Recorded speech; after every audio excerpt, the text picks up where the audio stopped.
I'm outside Bowlease Cove Holiday Park and Spa.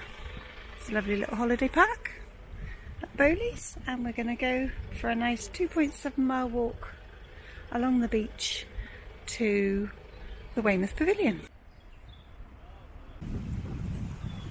So that side is the caravan site,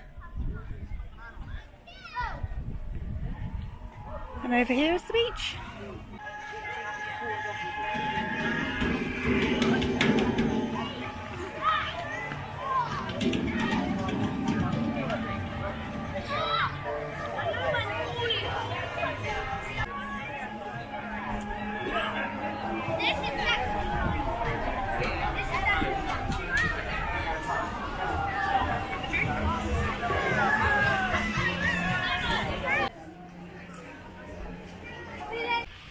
And here we are at the beach. If you walk that way, there is a lovely coastal path all the way to Osmington. But we are going to do the easy route, which is nice, flat and level, all the way around Weymouth Bay there. Today is Saturday the 4th of May. May the 4th be with you. It's a bank holiday weekend. It's a beautiful sunny day with not too much wind. So it's quite busy. 17 degrees. So double it and add 30 to get Fahrenheit at 64. This is the stream we saw earlier walking down. Lovely spot for dogs, fresh water.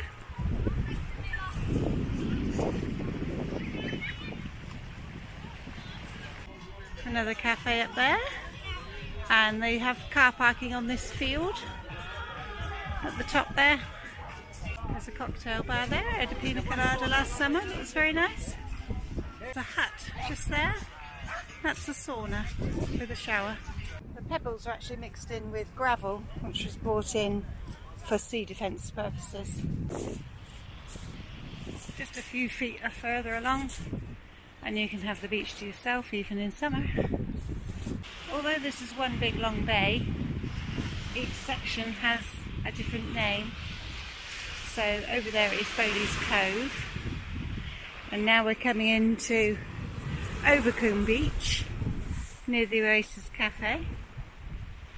Then it goes on to Preston Beach by Preston Beach Road, Greenhill Beach, then Weymouth Beach and Weymouth Sands. Dogs are allowed on all this stretch of beach. It's just further down towards Weymouth, but they're not allowed. But there is a dog area by the pavilion as well.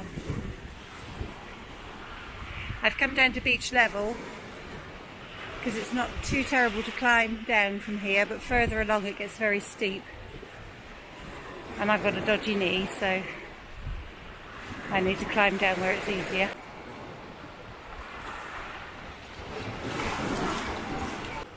We're at Overcombe now. There's Oasis Cafe. Some nice posh houses there. I think these are holiday lets, these little ones. You can park on the beach, but there is a parking eye thing, so if you pull into this car park just to turn around, you will get fined without buying a ticket. We're on Preston Beach now. There's a lovely promenade along the top there. You can see the people walking. It's a cycle path all year here, so my husband makes good use of that. So you can see where I climbed down earlier. There's rocks to climb down all along here, and further along it's a very steep pebble bank. Fossils are easy to find all along the beach. Prehistoric worm poo. Holes through it, so it's the lucky stone. I'll leave it here for you to find.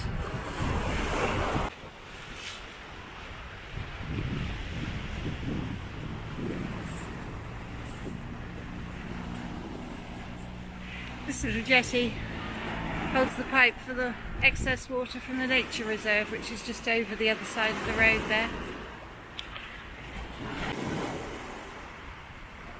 Some brave souls in the freezing cold water. There is a swimming club here every morning, I think, called Blue Balls.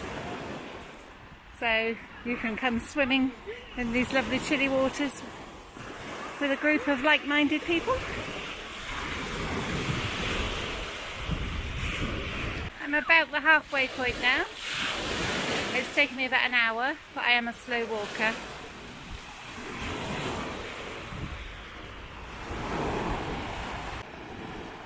Come up to Little Breakwater now before Green Hill Beach starts.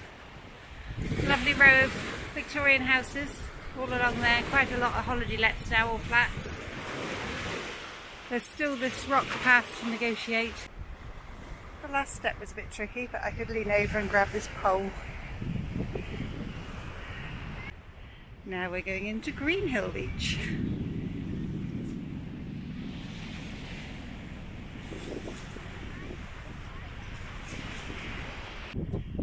Which is a very short wheelchair access due to the geography of the beach. You can get on at least. I like this little area because it's a nice sheltered little cove. It does get very busy though.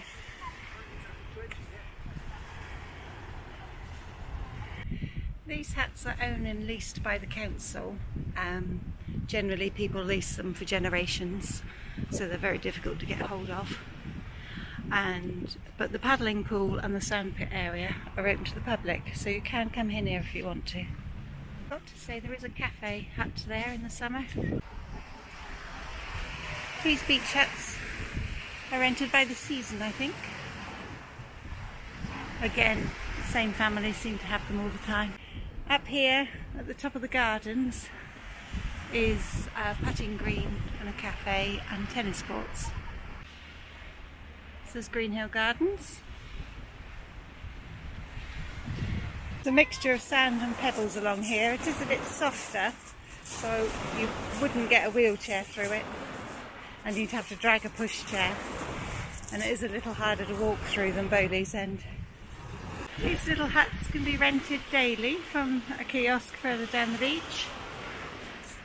There's a little cafe there. More huts. There's a few more beyond the pier bandstand. This is what's left of the pier. It burned down in the 70s, which is a shame, but it was in a bad way anyway. There's cafe, toilets, amusement arcade and a restaurant in this building, which is Art Deco. The water at this end of the beach is much deeper, still shallow to start, so fine for children, but at the sands end over there you've got to wade out a long way to be able to get out of your depth. The other side of the pier.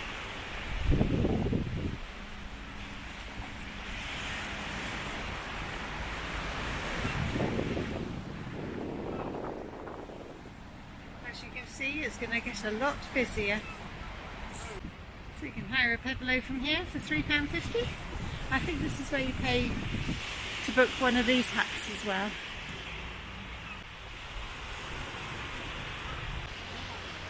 It's mostly sand now. Just a few little pebbles here and there. We're getting very busy. I'd say the water's a bit clearer this end of the beach too.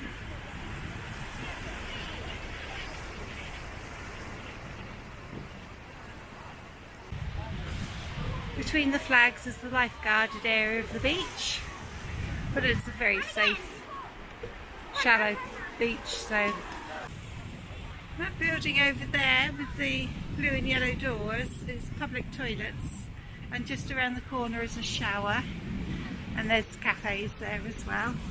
And the main bus stops for the town are just there. This is coming up to the King's Statue area.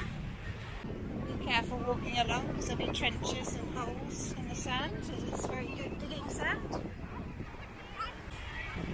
Temperature's dropped to about 14 degrees now, but still people in swimming. That was me 50 years ago, but not now.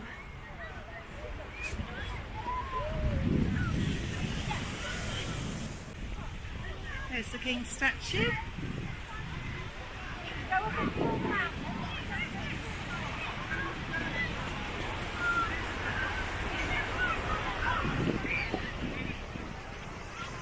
You can see the King on his horse over there as well. It's all sand now, from as far as you can wade out in the water, all the way onto shore, and all the way up to the promenade. I did a tour of all the beaches going down towards Devon and Cornwall last year. Lots of other videos of that. And I've got to say, Weymouth Beach does seem to have the most to offer. It's the biggest town, apart from Bournemouth, along the coast here, and the longest beach, and the lovely countryside surrounding.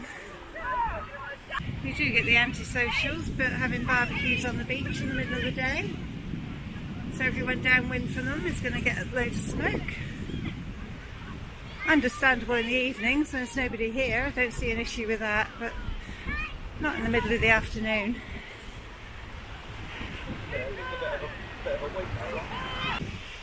My Fitbit's just told me I've just done 10,000 steps. I had about 1,000 before I started, so it's 9,000 steps so far in about 2 hours. I've just missed a cannon fire from up at the fort. Snow fort at the end there behind the pavilion to the left. Well worth a visit. That building there is the boat. There's a couple of them along the seafront and they're open most of the year. Cafes, the ones on the beach only come out from Easter to October.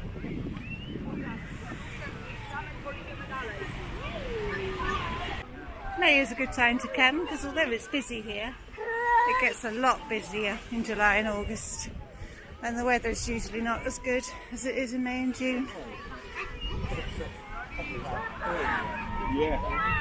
So you can see the masts of the ships coming in the harbour there. It's just the other side of this bit of land. And you can go on cruises to Portland or along the Jurassic coast. And now at the pavilion end of the beach where the dogs are allowed. Have a whale of a time playing in the water.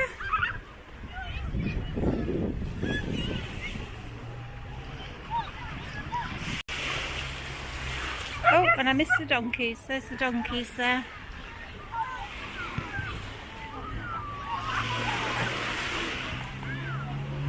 They're there from Easter and then weekends through till about mid-June, and then they're here every day.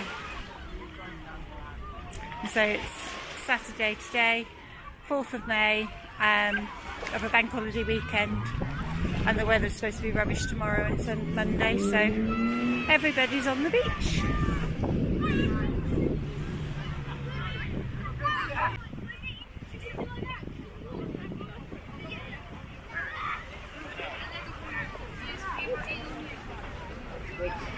All this gets bulldozed. About 6 in the morning, they come along with a tractor and flatten everything down. Pick up all the rubbish as well. I've made it. There's the pavilion.